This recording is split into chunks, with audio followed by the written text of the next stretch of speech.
Hi friends, today I am going to review the book, Project Management JumpStart.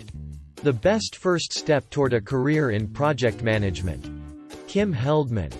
What is a project? Projects are different from business as usual, which produces the same thing over and over, and has no completion date. Projects are temporary, produce a designated product, use designated resources, and have beginnings and endings. Not all proposed projects merit time, effort and investment. So, the first step in any project is to decide whether or not to do it. The three kinds of organizations. Organizational structure often determines whether projects are achievable or not. In traditional, functional organizations, work activities, such as accounting, human resources and marketing, determine organizational divisions, and the lines of command are clear. However, such organizations can be bureaucratic. As a project manager, you may have difficulty crossing organizational boundaries, cutting through red tape and obtaining resources. Moreover, you may have to take on the management of a project on top of your usual daily duties. Projects set out to produce a unique product or service that hasn't been produced before. They have a limited time frame and are temporary in nature. In projectized organizations, the organizational culture revolves around projects. Project managers may report directly to the chief executive and often have the authority to make decisions. However, team members may have to hunt for new assignments every time a project ends. Experts may find themselves working on projects that underutilize their abilities, and project teams may have to compete with each other for scarce resources. No tool, no matter how whiz-bang it is, will take the place of good project management practices. Matrix organizations have the advantages of functional and projectized organizations, while avoiding their disadvantages. Project teams may report to both functional and project managers. Project implementation, time schedules for completing project elements, risk management, quality controls and communication all work smoothly. Their biggest disadvantage is that dual reporting may strain project staff. The 5 phases of a project. Projects move through 5 phases or processes.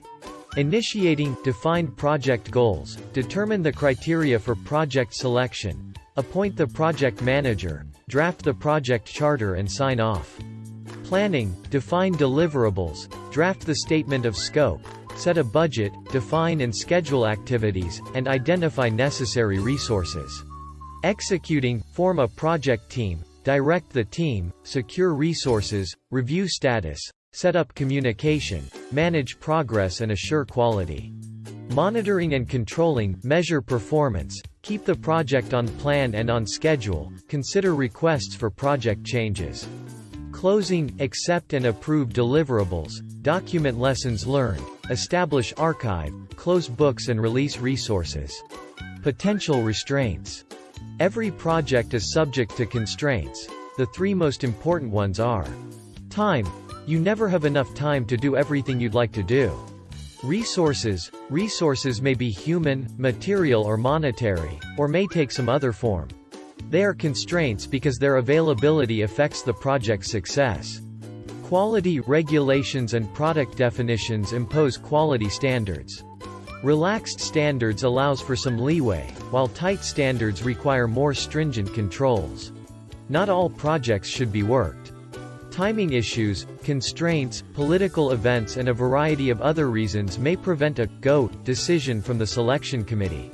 Sometimes, customer satisfaction emerges as a 4th constraint. The project is not a success until the customer is satisfied. Good project management requires excellent communication. Project managers need a variety of skills, but communication is the most important. Follow these 10 guidelines to keep your communication precise and targeted. Minimize noise. Make sure that only the people who need information get it, that they get the information they need and that they get it when they need it. Use email efficiently. Write precise, concise messages. Paraphrase. Repeat what you hear, so people can correct you if you are wrong. Ask questions. Demonstrate that you are listening. Keep voicemail messages short and clear. Repeat phone numbers so the person you are calling can understand them easily. Pay attention, eliminate distractions. Listen actively. Use body language to communicate that you are paying attention. Avoid jargon, speak in plain language. Start by telling your audience what you're going to tell them, then tell them and then tell them what you just told them. Use more than one medium. To reach audience members with different learning styles, use pictures, voice, writing, and audio or video recordings. Be patient. Help people understand what you're telling them. Most priorities fall into 4 zones: the firefighting zone, the planning zone, the time waster zone, and the looking for a new job zone. In addition to having good communication skills, project managers must be able to organize people and work, manage time and set priorities. Initiating a project and drafting a charter. Organizations begin projects for 6 reasons: because of a need in their business, a demand in the market, a request from a customer, a legal mandate, a change in technology, or a need in society. When an organization is considering numerous projects, it must establish procedures for selecting and prioritizing them. Cost is often one of the most important criteria, but business strategy, risk, and other considerations also enter the equation. Project managers should conduct project team meetings and do status reporting using a formal, consistent communication style. Once you select a project, the project charter officially endorses it. This establishes a definition of the project among the stakeholders. It dedicates resources, identifies a manager, and summarizes project objectives. Project charters should include the following. 1. Statement of work. So, explains what the project aims to do. 2. Project scope description, defines the boundaries of the project. 3. Strategic plan, explains how the project fits into the organization's strategy. 4. Project overview, explains the reason for the project and its goal. 5. Project objectives, lists the achievements that will define project success. 5. Project objectives should be SMART, specific, measurable, accurate, realistic, and time-bound.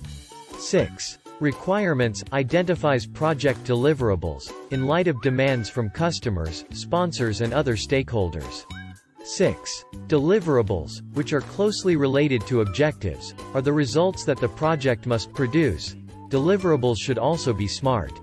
6. If the project has several deliverables, plan for delivery in phases or stages. 7. Business justification, briefly recapitulates the reason for the project. 8.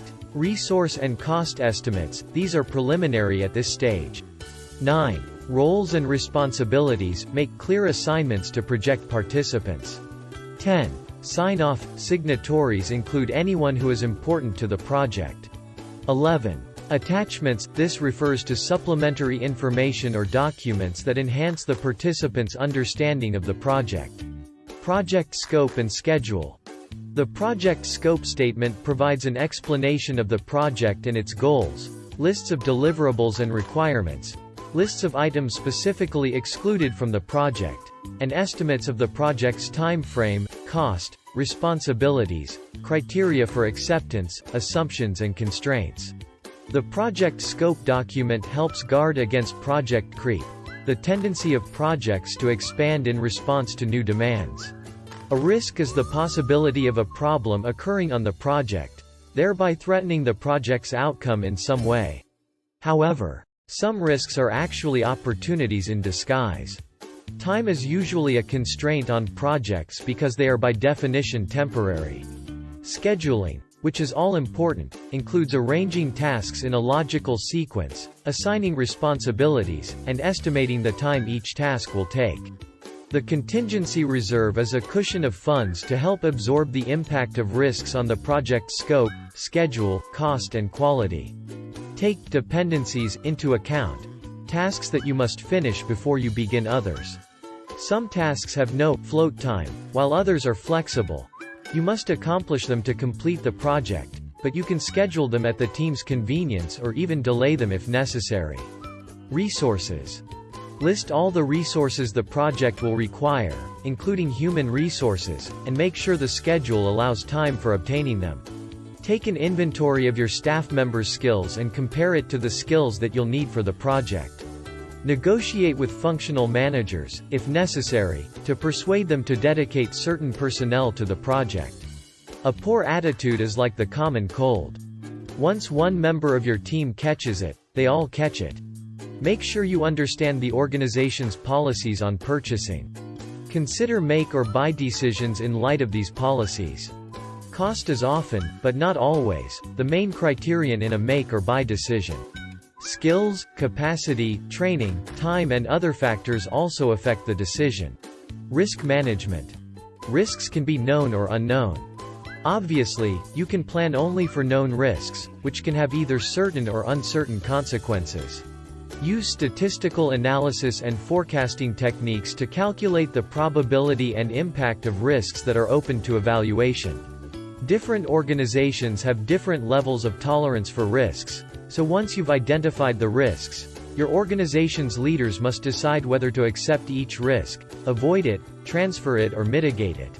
Make contingency plans and, whenever possible, build in buffers of money and time. However, try not to gain a reputation for accumulating overly generous buffers, your credibility will suffer. Execution. Personnel issues, such as putting together the team, keeping members motivated and managing conflict, are among the project manager's biggest challenges during the execution phase. Because of stakeholder requests, the discovery of errors or other events, changes in such areas as personnel, budget and organization may occur during execution. If the organization does not already have a plan for change management, write one. The 3 commandments of change management are: document all requests for change. Automatically deny requests that do not follow the organization's change management process. The right decision makers must approve change requests. Budget, schedule and quality changes are related. If you change one, you may need to change the others. If the project is small with only a handful of stakeholders involved, hold one-on-one interviews to ask them their opinions on the progress of the project and project management processes. In some challenging circumstances you may be forced to fold up shop and leave the project. Signals that the project is headed for the rocks are poor planning, excessive requests for change, and delays or budget cuts without compensating adjustments to the project schedule or scope. Closing. Document what you have learned, finalize all contracts, and obtain sign-off documents from all stakeholders, including customers. Sign-off ensures that everyone agrees that the project has met the standards the team set at the beginning. Prepare a questionnaire for stakeholders so you can explore their degree of satisfaction with the project. Celebrate your success. Throw a party, take the team to lunch, or buy noisemakers and set them off at the last project team meeting. To make sure you don't repeat your mistakes, keep a project journal.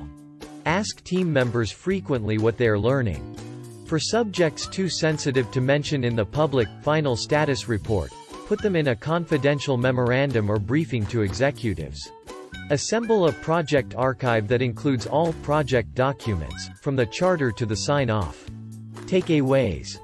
1. Organizations initiate projects to do new things, to create products or services, or to make changes in ordinary operations. 2. Project managers need many skills, the most important of which is communication. 3. Not all projects are worthwhile. 3. The first step is to select which projects to do. 4. The project sponsor is the project manager's best ally and most valuable supporter. 5. The project schedule should list tasks, milestones and activities. 6. Project managers may need to negotiate with functional managers to hire personnel with sufficient time and the right skills. 7. To decide whether to make or buy, consider the availability of know-how, capacity and trained personnel, in addition to cost. 8. Analyze risks and prepare strategies to mitigate them. 9. Project risks may be known or unknown. 9. Known risks may have certain or uncertain consequences. 10. To avoid project creep, document everything you do, especially the project scope that everyone agrees upon at the outset. 11. If you enjoy our content and would like to stay updated with our latest videos, please like, share and consider subscribing to our YouTube channel. 11. Your support means a lot to us. 12. Thank you so much for watching.